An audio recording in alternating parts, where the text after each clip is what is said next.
Hello friends, स्वागत है आप सभी का एक बार फिर से मेरे यूट्यूब चैनल पे। दोस्तों, आज की इस वीडियो में हम लोग बात करने वाले हैं नोट्स कैसे बनाएं, इन्हीं सब चीज़ों के बारे में। तो मैं वीडियो स्टार्ट करूं इससे पहले आपसे एक रिक्वेस्ट करना चाहता हूं कि आप वीडियो को अंत तक जरूर देखिएगा, क्योंकि आप लोग बीच में छोड़ के चले जाते हैं वीडियो को और फिर बाद में कमेंट करते हैं कि ये चीज़ समझ में नहीं आई। तो आप एक बार वीडियो को अंत तक देखें, फिर डिसाइड करें वीडियो आपको कैसा लगा। ठीक है,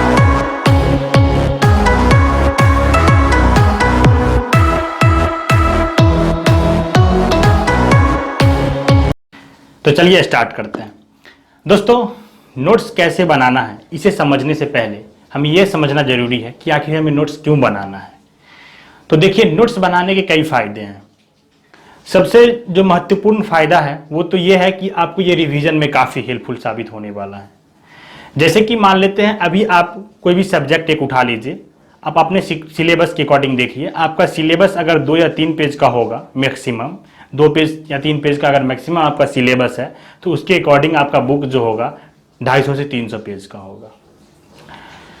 तो बात यहाँ पे ये आती है कि अगर अभी आपका एग्जाम का डेट शीट नहीं आया है, अगर आपका एग्जाम का डेट शीट आता है तो किन्हीं 2 एग्जाम के बीच मान लेते हैं 2 या 3 दिन का गैप है, कई दफ़ा तो 1 दिन का भी गैप होता है। तो उसमें आप क्या 1 दिन में पूरा सिलेबस के अकॉर्डिंग पूरा बुक रिवाइज कर पाएंगे? बिल्कुल नहीं। 1 दिन के अंदर पूरा बुक रिवाइज करना, जिस बुक से आप साल भर पढ़े हैं, संभव नहीं होता है।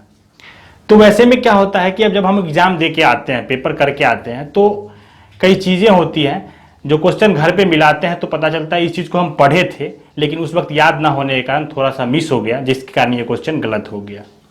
लेकिन अगर आप उसी चीज़ को मान लीजिए अभी आप पढ़ के गए होते, रिवाइज करके गए होते एग्जाम में, तो वो चीज़ें 100% सही होती। इसीलिए हम आपको कहे भी हैं कि अभी जब नोट्स बनाएंगे उसके बाद अगर आप 5 घंटे पढ़ के 60% या 70% मार्क्स स्कोर कर पा रहे थे, तो अब नोट्स बनाने के बाद उतना ही समय पढ़ के आप 80 या 90% मार्क्स स्कोर कर पाएंगे। तो दोस्तों, बात यह है कि अगर आप रिवाइज करके गए होते तो वो पर्सन सही हो गया होता। तो रिवाइज करने के लिए 1 या 2 दिन का तो टाइम ही मिलता है हमको, एग्जाम किन्हीं 2 एग्जाम के बीच में, एग्जाम से पहले। तो वो 2 या 3 दिन में हम कैसे रिवाइज करेंगे? तो हमारे पास शॉर्ट नोट्स होना चाहिए जिससे हम आसानी से रिवाइज कर पाएंगे। और शॉर्ट नोट्स होगा तो आप एग्जाम से पहले ही नहीं, जैसे जैसे आप टॉपिक पढ़ेंगे, जैसे जैसे आप आगे पढ़ते जाएंगे, तो एक बारी पीछे जो नोट्स आप बनाए उसे देख लेंगे तो चीज़ें रिवाइज हो जाएंगी। जिससे क्या होगा कि आप आगे जब पढ़ रहे होते हैं तो उसको समझने में भी आसानी होती है। नहीं तो क्या होता है कि हम लोग आगे पढ़ते हैं और पीछे भूलते जाते हैं, और वो पूरा बुक जो है पीछे फिर जाके पढ़ना संभव नहीं होता। फिर हम आगे कब पढ़ेंगे? तो आगे भी पढ़ना है और पीछे भी याद रखना, इसके लिए भी नोट्स काफ़ी हेल्पफुल होता है। अगर आपके पास शॉर्ट नोट्स हैं तो आधे या 1 घंटे के अंदर आप पूरी चीज़ें रिवाइज कर लेंगे, पीछे जितना चीज़ें पढ़े हैं, तो आगे पढ़ेंगे तो वो समझेंगे भी अच्छे से और उसको याद रखने में भी मजा आएगा और उसे पढ़ने में भी मजा आएगा।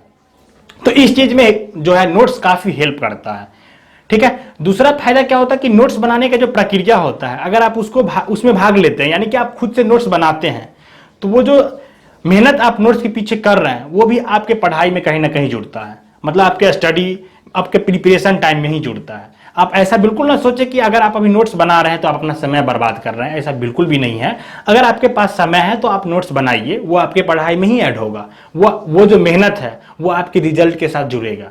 वो कैसे? जैसे कि आप नोट्स बनाते हैं तो उस वक्त क्या होता है, पहले टॉपिक को पढ़ते हैं, फिर उसको समझते हैं, फिर अपने अकॉर्डिंग उसको शॉर्ट करके लिखते हैं। तो आपको पता होता है कि इस टॉपिक की मुख्य चीज़ क्या है जिसको मैंने शॉर्ट करके लिखा है। जब उसको लॉन्ग करके लिखना होगा तो आप इजीली उसको लॉन्ग करके लिख सकते हैं, क्योंकि आप उस चीज़ को पढ़ चुके हो, अच्छे तरीके से समझ चुके हो, फिर जाके आप उसको शॉर्ट करके लिखे हो। तो ये चीज़ें तो आपको पहले ही पता हो जाता है कि आपके सिलेबस के अकॉर्डिंग क्या चीज़ें महत्वपूर्ण है इसमें, जो आप कैसे उसको लिखना है। तो ये पूरा प्रक्रिया जो है नोट्स बनाने का, अगर आप खुद से नोट्स बनाते हैं तो वो आपके स्टडी में ही जुड़ता है, वो काफ़ी हेल्पफुल होगा आपके स्टडी के लिए। ठीक है। इसके अलावा भी कई फायदे हैं, जैसे कि मान लीजिए नोट्स अगर आप बनाते हैं तो आपके लिखने का जो तरीका होगा, आंसर राइटिंग का तरीका भी अच्छा हो जाता है। मतलब आंसर राइटिंग जब आप करेंगे तो उस वक्त भी आपको काफ़ी हेल्पफुल साबित होगा। दूसरा फायदा ये होगा कि जैसे आपका हैंड राइटिंग है, अगर अच्छे हैंड राइटिंग में नोट्स बना रहे हैं तो हैंड राइटिंग भी अच्छा होगा, तो आंसर लिखने में भी आपको काफ़ी सहूलियत होता है। टू द पॉइंट आप आंसर लिखते हैं। ऐसा नहीं है कि आंसर कुछ दिया गया वो आप टॉपिक से भटका के कुछ भी कुछ लिख रहे हैं, कहानी बना रहे हैं, ऐसा नहीं करते। तो नोट्स आप बनाएंगे तो आपको मुख्य चीज़ पता होता है, तो आपका आंसर भी टू द पॉइंट होता है। ठीक है। तो ये कुछ फायदे थे, इसके अलावा भी कई फायदे हैं। अब हम बात करते हैं कि नोट्स हमें बनाना कैसे है। देखिए, नोट्स बनाने के लिए कुछ चीजें हैं जो आपको ध्यान में रखना चाहिए। पहले तो ये कि नोट्स आपका शॉर्ट होना चाहिए और सीमित होना चाहिए। ऐसा बिल्कुल नहीं है कि आप हर चीज को नोट में लिख लें, फिर नोट और बुक में आपको फर्क ही नहीं रहेगा।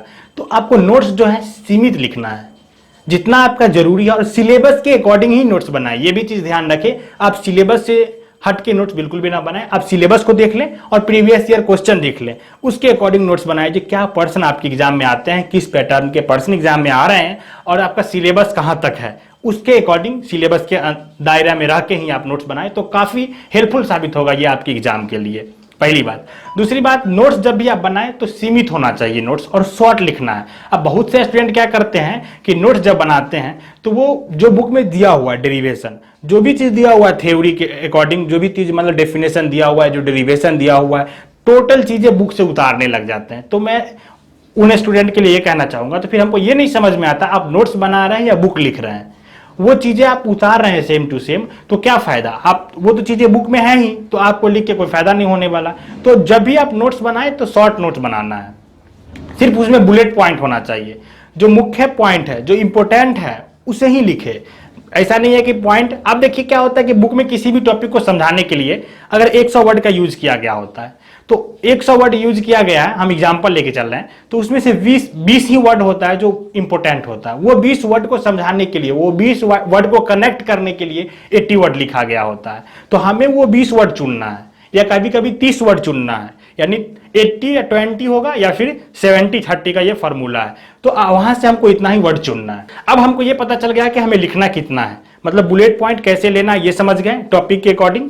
अब हमको ये समझ में आना चाहिए कि जब भी हम नोट लिख रहे हैं, जब भी आप नोट लिखे, तो नोट जो हो आपका एक वेल फॉर्मेट मैनर में होना चाहिए, यानी कि सीरियल से होना चाहिए। ऐसा नहीं है कि एक टॉपिक यहां लिख दिए, दूसरे टॉपिक इस चैप्टर का उधर लिख दिए, ऐसा बिल्कुल नहीं करना है। जैसे टॉपिक चैप्टर के हिसाब से और सिलेबस के हिसाब से चल रहे हैं, तो वो जिस टॉपिक का जो कंटेंट है उसके साथ ही लिखना है। और पेज आप थोड़ा बहुत छोड़ सकते हैं, मतलब जैसे आप कोई भी टॉपिक लिख रहे हैं या कोई भी चैप्टर का नोट बना रहे हैं, तो उसके साथ आपने क्या करें, नोटबुक में 1-2 पेज छोड़ दें, ताकि बाद में जब भी कोई कंटेंट मिले तो आप वहां पे लिख सकते हैं। तो वो क्या होगा कि आपका सारा कंटेंट एक जगह पे होगा। तो थोड़ा पेज आप गैप रखें, अगर कंटेंट बाद में मिलता है कुछ भी, यानी कि आप लोग दूसरे बुक भी पढ़ते हैं, जैसे हेल्प बुक जो भी आपका हो, मेन बुक से तो आप नोट बनाए, और फिर हेल्प बुक जो होगा उस पर कुछ चीज नया मिल जाए आपको, तो वो यहाँ पे ही लिख लेंगे। उसके लिए क्या रखेंगे, थोड़ा सा गैप रखेंगे, थोड़ा जगह खाली रखेंगे, ठीक है। अब देखिए, बहुत से स्टूडेंट क्या करते हैं ना कि नोट जो बना रहे होते हैं तो वो मेन बुक का नोट्स अलग लिख लेते हैं, हेल्प बुक का नोट अलग लिख लेते हैं। ऐसा नहीं करना है आपको, दोनों का नोट्स एक ही नोटबुक में होगा। बस ध्यान रखना है कि आपको थोड़ा गैप छोड़ देना है। जैसे अभी मेन बुक से बनाए तो थोड़ा गैप रखेंगे, तो फिर हेल्प बुक का जो भी नोट वहां से आपको इंपॉर्टेंट पॉइंट निकल के आएगा उसमें लिख लेंगे, या फिर आपके टीचर जो पढ़ा रहे होंगे तो कोई अलग से इंपॉर्टेंट पॉइंट बता रहे होंगे तो वो भी आप उसी में नोट कर लेंगे। इसके लिए थोड़ा गैप रखेंगे, ठीक है।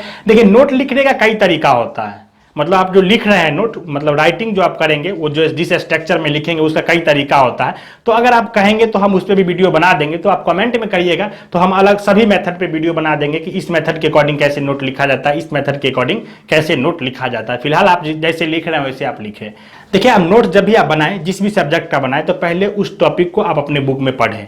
पहले उस टॉपिक को पढ़ें, उस चैप्टर को पूरा पढ़ लिए, फिर उसको समझने की कोशिश करें। समझने के बाद फिर से क्या करें, दूसरी बार जब आप उसको पढ़ेंगे तो अपने पास हाइलाइटर या पेन रखें, और वो पॉइंट हाईलाइट करें जो आपको नोटबुक में नोट डाउन करना है, जो आपको लिखना है नोट में, उसको हाईलाइट करें। वो मुख्य पॉइंट आप हाईलाइट करेंगे और फिर आप उसे अपने नोटबुक में लिखेंगे। तो टॉपिक को खुद से एक बार पढ़िए जरूर, और नोट बनाने से पहले आप एक बार तो कम से कम उसको पढ़िए। बिना पढ़े आप नोट मत बनाइए, तो फिर क्या होगा कि आप ऐसे क्या करते हैं, बहुत लोग गेस करने लगते हैं, ये मुख्य चीज हो गया, ये मुख्य चीज हो गया, इसे लिखना इसे लिखना। वैसे बिल्कुल भी ना करिए, आप पढ़ के बनाइए तो ज्यादा हेल्पफुल होगा, नहीं तो फिर वो कोई काम का नहीं होता। अब देखिए, एक बात करते हैं कि अब आपके मन में एक प्रश्न आ रहा होगा कि हम नोट्स मान लेते हैं, कोई फ्रेंड मेरा बनाया तो हम उससे ही ले लेते हैं। तो ऐसा बिल्कुल भी नहीं करना है। नोट्स आपको खुद बनाना है, किसी और का नोट्स नहीं लेना है। ऐसा क्यों?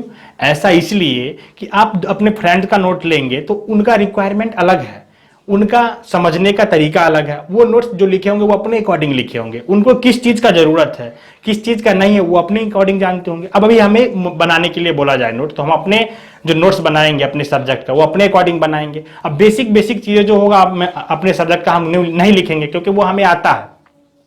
तो हमें नोट्स क्योंकि सीमित बनाना है, पूरा तो कहानी लिखना नहीं है, तो जो चीज़ हमें आता है वो हम क्यों लिखेंगे। लेकिन हो सकता है आपका अपने फ्रेंड का जो नोट ले रहे हैं तो वो बहुत चीज़ें ऐसे होंगे जो स्किप कर दिए होंगे, उनको जो आता होगा, और वो हो सकता है कि आपको नहीं आता होगा, तो आप भी उसको स्किप कर लिए। उनका नोट लेने का मतलब हुआ कि आप भी उनको स्किप कर लिए, तो फिर आपका चीज़ें समझने में भी प्रॉब्लम होगी। और नोट्स सिर्फ अगर आप नोट्स बना हुआ देख रहे हैं तो अगर उसे रिवाइज कर रहे हैं, जो नोट शॉर्ट नोट होता है, तो फिर आपको समझ में भी नहीं आएगा। नोट्स आपका खुद का बना होगा तभी आप उसको 100% समझ सकते हैं।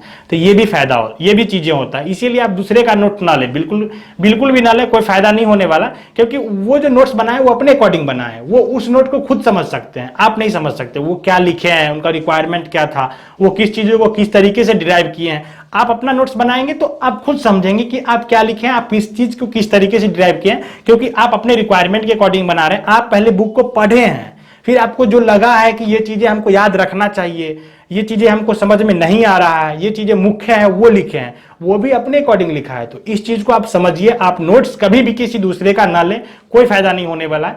आप अपना नोट्स खुद बनाएं।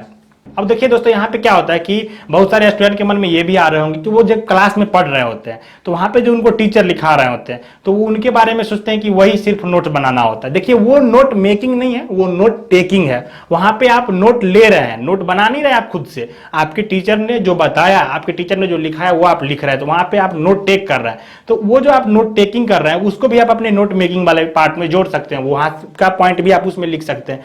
तो बात यह है कि नोट्स आप खुद बनाएं, तब वो आपके लिए काफी बेनिफिट साबित होगा। फिलहाल के लिए इतना ही दोस्तों। अगर वीडियो अच्छा लगा हो तो लाइक कीजिएगा, वीडियो अच्छा ना लगा हो तो डिसलाइक कीजिएगा। लेकिन अगर आपके मन में कोई भी अभी भी डाउट है तो आप नीचे कमेंट में जरूर लिखिएगा। और मिलते हैं नेक्स्ट वीडियो में। Bye bye.